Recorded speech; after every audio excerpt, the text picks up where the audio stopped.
Color TV. Color TV, mano mar X at Color TV, mano mar YouTube Color TV, kachiel koda mano mar Facebook mano Color TV live, mabende nyalo chwalona kanyo ote mari kama mora maintiere okinyini eki makawuono ang'na somo tego eko eseche mabiro kanyo. Wadhi ng'iyo kanyo ni ginang'o gide mabende osebiro katimore pacho kaeri, kachiel koda kamago mabende timore pacho kaeri ka ochakore odiochienge makawuono kadhi kachiel koda kawega piny e pacho kachiel koda kawega piny e pacho kaeri.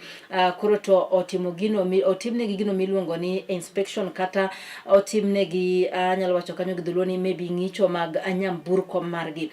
Duolno eko ayando golo chik makamano mabende koro to biro neno ni nyamburko duto e pacho kaeri kachiel koda ka jogo mabende ni koda ka pikni kachiel koda ka jogo mabende ni koda ka nyamburko mag ji giwegi kachiel koda ka mago mabende tiyo godo kaka public service. Koro to timnegi inspection chik makamano wabiro luwo ni kanyo achiel kachiel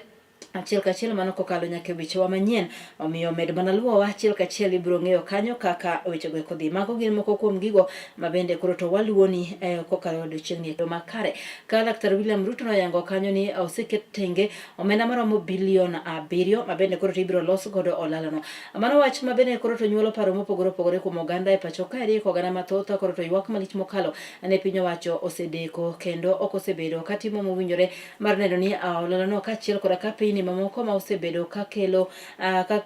lala mar ngima oganda e pacho kaeri. Koro to mimi nafanya kwa hii Kenya ni kazi ambayo imengojea muda mrefu na ndio tunafanya saa hizi. Oganda mathoth kaneloso koro to wacho ni gin wacho ni promise kata singo ma osebedi kisingo e kinde ka tenda piny Kenya Dr. William Ruto. Bende moko kuom jotelo kuok e gwengego mag Mount Kenya mano kama oting'o migosi Rigathi Gachagua mabende gin jotelo go eko mabende koro to kwedo piny owacho yando wuok oko mano juma mokalo ka oseyo malich mokalo ngire Kithure Kindiki mabende koro to wacho ni okoromo kata matin kendo osebiro kakuodo wigi. Profesa anaelewa ama haelewi bana? Aendelee ama siendelee? Wangapi wanasema Profesa Kithure anaendelee? Karibu Profesa. Asante sana maili tatu hoye. Kaluore koda ka wechego eko mag ng'anyo kachiel koda ka koso arita kwe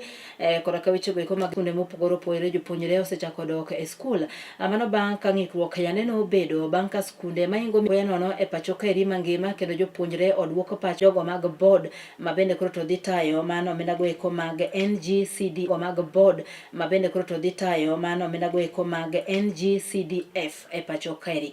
Jod bura ma pacho kaeri okwedo malich mokalo ji ang'wen-go mabende koro to giwacho ni onge koda karang'iny mowinjore mar neno ni obedo jokanyo e board no manyalo rito omenda go eko mag NGCDF mabende koro to giwacho ni en achiel kuom chenro go eko motegno malich mokalo e pacho kaeri kokalo wechego eko mag omenda kendo siro chenro mopogore opogore e pacho kaeri. Nyinge ji ang'wen manochiw koda ka tenda migawono eko mar omenda en kamoting'o kanyo mano Komora Yvonne Nsunzu, Manyanya Yvonne Boyani, Mutua Fidelis Kiveti kachiel koda ka ng'ato ni Maurice Putita Kaka. Od burano eko koro to kwedo malich mokalo nyinge mag Tita Kaka. Od burano eko koro to kwedo malich mokalo nyinge makamago ma osebedo kaliekore e pacho kaeri. Jatelo no koro to wacho ni jotelo duto mawuok e gwenge mag Western Kenya gin jotelo go moriwore malich mokalo kendo gi sechegi eki gisiro kata giluwo piny owacho ka gitiyo kanyakla koda ka Dr. William Ruto ma en jatend piny Kenya kendo gin koda ka geno ni gibiro tiyo koda kanyakla kendo gibiro sire lwedo nyaka yiero maduong' mabiro e higa mar 2027. Migosi Francis Atwoli koro to wacho kanyo ni wechego mawachore ni moko kuom jotelo manie e gwenge ko mag Western Kenya koro to ok winjre kendo ok gin kanyakla. Gin wechego eko mabende koro to iwacho ni propaganda, gin wechego ma ok odhi kare. Jatelo no yango kanyo ni gin kaka jotelo go mawuok e gwenge mag Western Kenya mano kamoting'o migosi Moses Wetangula ma en speaker e od bura mamalo, kamoting'o kanyo migosi Mudavadi mano Musalia Mudavadi mabene na kanyo jotende migepe kachielo kod ka jotelo mamoko ma ok wingo mag Western Kenya gitiyo kanyakla kendo gibiro ringo ng'wech achiel e kinde yiero maduong' mabiro e higa mar 2020 komo pogore e seche nogo bende omedo seyo malich mokalo jotelo manie kweth makwedo piny owacho mabende giwacho ni koro to ok osebedo kanyiso luor kendo gidemane gibago kata ne gichano ng'anyo mag rowere eko mag Gen Z e pacho kaeri ng'anyo manotimore chieng' tich ang'wen mokalo tarik 20 laro lemo kata gibiro chungo ng'ato mabiro chung e laro lemo no eko mar jatend piny Kenya e higa mar 2027 ponono ni winjruok makare ok obedo e kindgi koda ka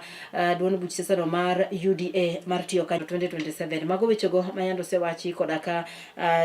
jagoro makojolo mar duond buch siasa no mar ODM mano Mikai Catherine Omanya mabende yande nowacho kanyo ni ODM koro to biro chungo ng'ato 2027 ponono ni winjruok ok obedo e kindgi koda ka Laktar William Ruto. Wambe warito neno kendo waluwo ni kanyachiel kachiel ponono ni winjruok ma kamano ok obiro bedo ng'ama koma Siaya kata mibiro mi ng'ata mani oko mar broad based jogo duto mochung' e kaunti no ma Siaya nyaka koro to chung' mana gi duond buch siasa no mar ODM kendo nyaka gibed ni gisiro lwedo Laktar William Ruto e ka gibiro yudo kombe mopogore ma gibiro laro e kaunti no koma Siaya. Kanyo ni pachi kama kuna yeyote baina yetu au huko nje ambaye anategemea kusimama kichochote, anategemea kusimama kichochote, ambaye akona hamu au tamaa ya kuchaguliwa, mkanyo igabanyie hamu au tamaa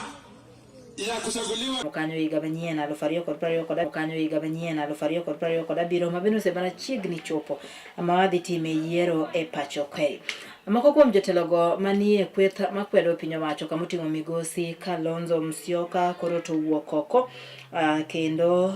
kaneloso e chenro mar alam mabende koro to nobagi migosi Kalonzo Musyoka wuok oko mar kwedo malich moka koro to gisando jopiny kachiel koda ka jotelogo manie kweth makwedo piny owacho ka migosi Kalonzo Musyoka wacho ni gin koda karatichgi mana kaka oganda ma pacho kaeri mar ne bago nyasi makamano. E seche nogo bende jotelogo medo seyo malich mokalo piny owacho ma pacho ka bende giwacho ni koro to sando jofwambo kata ok mi jofwambo ratichgi mar wacho wechego eko kako onego beni mar tiyo tijgi e yono bende koro to kwedo piny owacho ka giwacho ni amano nyiso ni koro to ok gimi jofwambo ratichgi mar dhi nyime. Waliohadhirika kina mama hata ingawaji waliohadhirika kina mama hata ingawaji walisema sijui tuliweka maua na tukatoroka, hata walisema sijui tuliweka maua na tukatoroka, hata wakujua wakuwa pale.